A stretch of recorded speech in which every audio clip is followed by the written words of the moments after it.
La ponente semillera Andrea González Torres, de la Universidad Autónoma Benito Juárez de Oaxaca, México. El tema a tratar: juzgar con perspectiva de género a través de la inteligencia artificial.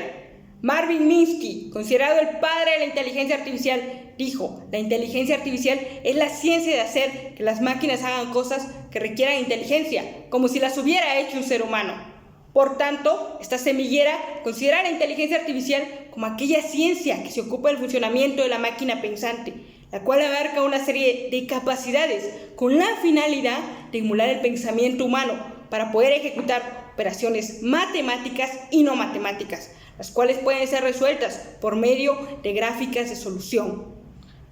Por otro lado, Alan Turing propuso un estándar para identificar si una máquina es o no inteligente, es decir, debe cumplir con 4 parámetros, los cuales son el reconocimiento del lenguaje,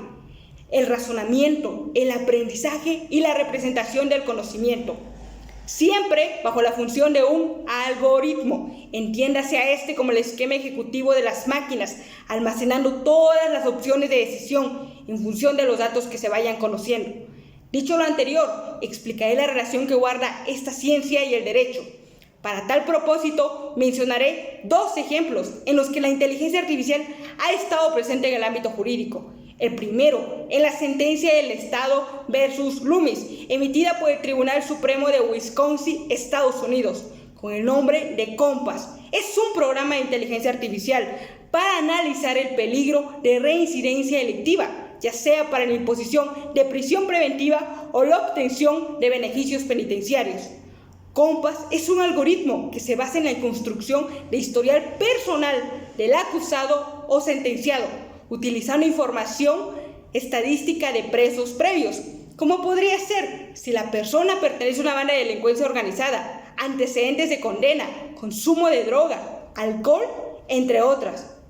El segundo, en las comisarías de la policía española, bajo el nombre de Berry Paul, herramienta de inteligencia artificial, con un algoritmo y técnica de procesamiento del lenguaje para inferir patrones característicos de denuncias falsas. Analiza más de 300 variables de textos, programas gramaticales, el tipo de frase y la longitud de las historias y el número de adjetivos empleados para describir los hechos. Y es que la inteligencia artificial ha estado presente entre nosotros, pasando por desapercibida, en el caso de su vertiente débil, en la búsqueda de precedentes a través de los portales de los tribunales constitucionales, en la redacción de textos y en el uso de modelos de resoluciones en los que solo basta cambiar datos generales de las partes. Pero la actividad de juzgar va más allá, retomando las posturas del doctor Jordi Nieva Fenol, quien nos dice que la actividad jurisdiccional pareciera que resulta en cierta medida automatizada, por lo que en un futuro la inteligencia artificial, en su vertiente compleja, probablemente estaría presente en los siguientes rubros: en la admisión de la demanda, en aquellos juicios en los que no existe oposición o aquellos en los que existe allanamiento, siempre y cuando se cumplan con los requisitos de admisión y procedencia. En materia de valoración probatoria, por ejemplo, para la valoración racional del testimonio, la mayoría de los psicólogos coinciden en los siguientes parámetros: la coherencia, es decir, que no exista contradicción al momento de declarar; la contextualización, se refiere al contexto en el cual el testigo ha percibido el hecho; la corroboración periférica, es decir, que el testimonio guarde relación con los demás elementos de pruebas desahogados; y por último, los comentarios oportunistas, aquellas afirmaciones que nadie ha preguntado y solo buscan reforzar retóricamente una declaración. Estos parámetros podrían servir para la construcción de un algoritmo, ayudando al juzgador a medir la credibilidad de los declarantes, principalmente a la hora de procesar demasiados datos, en donde los humanos no somos tan eficientes, dejando claro que la inteligencia artificial no podrá valorar la prueba, pues hay actividades que requieren forzosamente del ser humano, como es en el caso de la coherencia y en el cambio de discurso. En el tema de la prueba pericial, para su valoración, los criterios Dauber son los siguientes: que la técnica haya sido elaborada siguiendo el método científico, verificada empíricamente con intentos de falsificación y refutación, que dicha técnica posee revisión por parte de expertos y haya sido publicada, que se indique el grado de error, la existencia de estándares y controles sobre la fiabilidad de la técnica y, por último, el consenso sobre la comunidad científica en la técnica empleada. Parámetros que resultan en cierta medida automatizables para verificar la técnica empleada, pero para eso debe existir manifestación por parte de la comunidad científica de la que se trate, medicina, ingeniería, entre otras. Sobre los puntos ya referidos, la función del algoritmo se basaría en contrastar la técnica que se lleva a juicio y la técnica que ya ha sido aceptada previamente. En el tema de la prueba documental, para su valoración existen los parámetros de contexto y modalidad.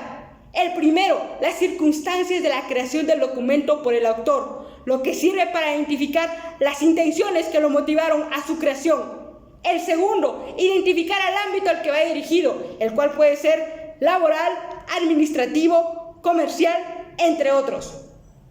En esta materia, la inteligencia artificial ha demostrado ser bastante rápida y eficiente a la hora de analizar documentos, en la búsqueda de errores y detalles, e inclusive podría identificar la modalidad partiendo del lenguaje comúnmente utilizado en los diferentes contextos. Por ejemplo, el contractual, pues se acostumbra a ser demasiado preciso, pues solo se expresa lo que las partes han pactado.